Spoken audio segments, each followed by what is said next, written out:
BCom part first, subject banking and financial management, paper first, economic environment in India का एक महत्वपूर्ण topic है।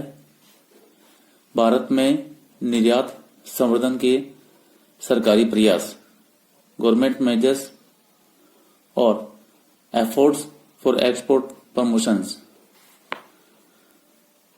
स्वतंत्रता प्राप्ति के बाद योजनाबद्ध विकास की सफलता तथा विदेशी भुगतान असंतुलन से छुटकारा पाने के लिए निरंतर निर्यात संवर्धन के प्रयास होते रहे हैं और जब विदेशी संकट बढ़ा तब निर्यात संवर्धन के सरकारी प्रयासों में तेजी आती गई है।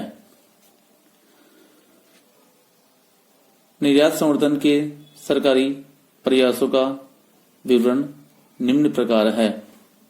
पहला है विभिन्न जांच समितियों का गठन, इंक्वायरी कमेटीज, विदेशी व्यापार में उत्पन्न समस्याओं, भुगतान असंतुलन के संकट, आयात निर्यात की नीतियों में समन्वय, निर्यात वृद्धि तथा विदेशी व्यापार को विकासोन्मुखी बनाने हेतु सुझावों के लिए निम्नलिखित समितियां बनाई गई थी। पहली थी गोरवाला समिति 1949 में। डॉक्टर गोरवाला की अध्यक्षता में गठित इस समिति ने देश में निर्यात बढ़ाने, निर्यात वृद्धि के लिए विशिष्ट संगठन बनाने तथा आयात प्रतिस्थापन की सिफारिश पर जोर दिया था। 1957 में डिस्ट्रीब्यूटर कमेटी ने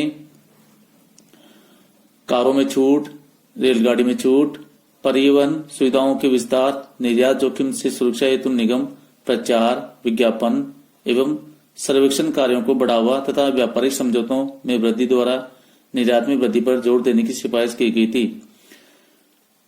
1961 में श्री A.R. मुदालियर की अध्यक्षता में नियुक्त इस समिति ने निर्यात वृद्धि हेतु करों में छूट, आवश्यक कच्चे माल की सुविधाओं पर जोर दिया, निर्यात वृद्धि में आने वाली कठिनाइयों को दूर करने तथा निर्यातों को चतुर्थ योजना तक दुगना करने का सुझाव दिया था। 1977 में डॉक्टर P.C. अलेक्जेंडर की अध्यक्षता में एक गठित पैनल ने छोटे उद्योगों को संरक्षण हेतु कुछ आयातों पर प्रतिबंध, निर्यात प्रधान उद्योगों को कच्चे माल, मशीनों तथा स्पेयर पार्ट्स आदि के आयात की सुविधा, निर्यात आयात प्रक्रिया का सरलीकरण तथा निर्यात वृद्धि की सुविधाओं में विस्तार की सिफारिश की थी। 1981 में डॉक्टर टंडन समिति ने विश्व बाजार में 1990-91 तक भारत के निर्यात भाग को 0.5% से 1% करने के लिए आवश्यक सुविधाओं के विस्तार पर जोर दिया। इसके अतिरिक्त विशिष्ट संगठनों की स्थापना भी की गई है, जैसे निर्यात संवर्धन निदेशालय। 1957 में निर्यातकों को आवश्यक सूचना, निर्देशन, सहायता प्रदान करने तथा व्यापार मंडल की सुझावों को कार्यान्वित करने के लिए इस निदेशालय की स्थापना की गई और इसके 4 क्षेत्रीय कार्यालय तथा 3 पोर्ट कार्यालय क्रमशः मुंबई, चेन्नई, कोलकाता में स्थापित किए गए। दूसरा जो विशेष संगठन था वह है निर्यात संवर्धन सलाहकार परिषद। इसको ये एक्सपोर्ट प्रमोशन एडवाइजरी बोर्ड केंद्रीय सरकार की निर्यात नीति की समीक्षा करने तथा निर्यात संवर्धन के लिए समय समय पर आवश्यक सुझाव देने के लिए यह संस्था बनाई गई थी। इसी कड़ी में तीसरा केंद्रीय व्यापार सलाहकार परिषद 1978 स्थापित किया गया था। सरकार को आयात निर्यात नीति एवं कार्यक्रम, आयात निर्यात नियंत्रण, निर्यात उत्पादन के विस्तार तथा व्यापारिक सेवाओं के संबंध में सलाह देने के लिए इसे स्थापित किया गया था। 27 निर्यात संवर्धन परिषदों की स्थापना, एक्सपोर्ट प्रमोशंस काउंसिल्स की स्थापना भी की गई थी। इन परिषदों का कार्य विदेशी बाजारों में निर्यात संभावनाओं का पता लगाने, उपभोक्ताओं एवं निर्यातकर्ताओं में सहयोग स्थापित करना तथा सुविधाओं में सहयोग करना है। ये परिषदें मेले तथा प्रदर्शनियों का आयोजन करती है। इसके अतिरिक्त 9 वस्तु मंडल भी स्थापित किए गए थे। कुछ विशिष्ट वस्तुओं का उत्पादन, विकास एवं निर्यात संवर्धन में प्रभावी भूमिका निभाने के लिए वस्तु मंडल स्थापित किए गए थे, जैसे चाय बोर्ड, काफी बोर्ड, रबर बोर्ड, तंबाकू बोर्ड, हाथकरघा बोर्ड, रेशम बोर्ड, दस्तकारी बोर्ड, इलायची बोर्ड तथा नारियल जटा बोर्ड। इसके अतिरिक्त सार्वजनिक व्यापारिक संस्थाओं की भी स्थापना की गई थी, जैसे राज्य व्यापार निगम, स्टेट ट्रेडिंग कॉरपोरेशन। आरंभ में भारत के माल का साम्यवादी देशों में निर्यात बढ़ाने तथा उनसे व्यापार संबंध बढ़ाने के लिए इस निगम की स्थापना की गई थी, किंतु अब यह निगम सरकारी आयात निर्यात में महत्वपूर्ण भूमिका निभा रहा है। इस निगम की सहयोगी कंपनियां निम्नलिखित है। पहली है भारतीय काजू निगम, केंद्रीय कुटीर उद्योग निगम, परियोजना एवं उपकरण निगम, दस्तकारी एवं हाथकरघा निगम, रसायन एवं फार्मास्यूटिकल निगम। इसके अतिरिक्त खनिज तथा धातु व्यापार निगम Mumbai, mineral and metal trading corporation. यह निगम खनिजों तथा धातुओं के निर्यात को बढ़ाने के लिए 1963 में स्थापित किया गया था। यह धातुओं के आयात और वितरण का कार्य भी करता है। इसके अतिरिक्त तीसरा जो सार्वजनिक व्यापारिक संस्था है वह है अभ्रक व्यापार निगम, माइका ट्रेडिंग कॉरपोरेशन। इस निगम की स्थापना 1972 में खनिज एवं धातु व्यापार निगम की सहयोगी संस्था के रूप में की गई थी, जो अभ्रक निर्यात में संलग्न है। इसके अतिरिक्त भारतीय चलचित्र निर्यात संवर्धन निगम भी स्थापित किया गया था।